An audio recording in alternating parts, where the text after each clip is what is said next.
2026-27 academic year కి admissions ని ఆహ్వానిస్తుంది పల్లవి engineering college. నాక్ ఏ గ్రేడ్ గుర్తింపు, అత్యాధునిక మౌలిక సదుపాయాలు, 91% పైగా ప్లేస్మెంట్ సక్సెస్ రేట్ తో టాప్ ఎంఎన్సీ కంపెనీలో ఉద్యోగ అవకాశం. అడ్మిషన్ల కోసం 9247528134, 9247528135 నంబర్స్ ని ఈ రోజే సంప్రదించండి. నమస్తే, welcome to Pallavi educational channel. ప్రస్తుతం మనం ఉప్పల్లో ఉన్నటువంటి signature IAS academy RS Reddy గారితో ఉన్నాము.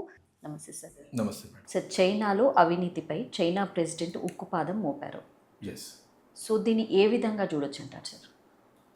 ఎస్, చైనీస్ ప్రెసిడెంట్ జింగ్పింగ్ దాదాపుగా మనం కరప్షన్ రిలేటెడ్ ఆస్పెక్ట్ చూసినప్పుడు దశల వారీగా ఇనిషియేటివ్స్ తీసుకుంటున్నారు. అయితే రీసెంట్గా జరిగింది ఏంటంటే ఇద్దరు ఫార్మర్ డిఫెన్స్ మినిస్టర్స్గా చేసిన పర్సన్స్కి అక్కడ మరణశిక్ష విధించారు. సో ఈ మరణశిక్ష కూడా ఏంటి అంటే డెత్ సెంటెన్స్ విత్ రిప్రైవ్ అనేది అక్కడ ఉంది. అంటే చైనీస్ లా ప్రకారం ఎప్పుడైతే డెత్ సెంటెన్స్ విత్ రిప్రైవ్ అని మెన్షన్ చేస్తారో దాని అర్థం ఏంటి అంటే ఒక 2 years పాటు మళ్ళీ ఎలాంటి ఇంటెన్షనల్ క్రైమ్స్ చేయకుండా జైల్లో వాళ్ళ గుడ్ బిహేవియర్ ఉంది అనుకున్నప్పుడు ఆ డెత్ సెంటెన్స్ కాస్త లైఫ్ టైం ఇంప్రిజన్మెంట్గా మార్చేటువంటి అవకాశం ఉంటుంది.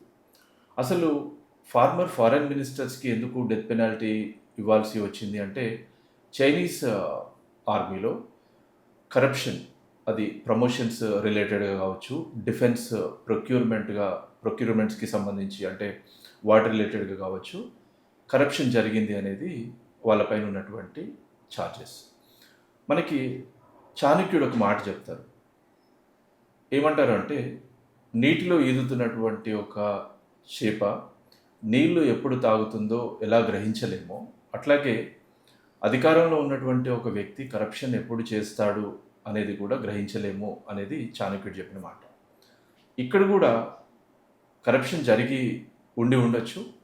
ఆ తర్వాత సబ్సిక్వెంట్గా వాళ్ళకి సంబంధించి ఆ ఛార్జెస్ కోర్టు ఇచ్చినటువంటి ఇంప్రిజన్మెంట్ అదే ప్రూవ్ చేస్తుంది. అయితే ఇక్కడ పాయింట్ ఏంటంటే ఇంటర్నేషనల్గా అనలిస్ట్స్ చూస్తున్నటువంటి వ్యూ ఏంటంటే కరప్షన్ జరిగిన విషయాన్ని కంపేర్ చేసినప్పుడు ఇచ్చినటువంటి పెనాల్టీ ఇంకాస్త ఎక్కువగా ఉంది అనేది వ్యూ.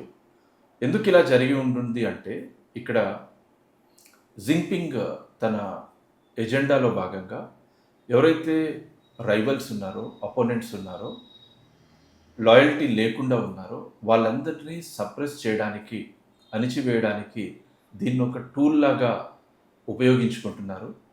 ఏమాత్రం డిస్లాయల్టీ ఉన్నా కానీ వాళ్ళ ప్రాణాలకి ప్రమాదం అనేటువంటి ఒక హెచ్చరికని పంపించాలనుకుంటున్నారు. తన స్థానాన్ని మరింత సుస్థిరం చేసుకోవాలనుకుంటున్నారు. ఇలా రకరకాల విశ్లేషణలు దీనిపైన ఉన్నాయి. అంటే ఛార్జ్ ఏమో corruption related, ultimate agenda is different, అందుకోసమే ఇలాంటి పనిష్మెంట్స్ ఇంపోజ్ చేస్తున్నారు అనేది వాదన.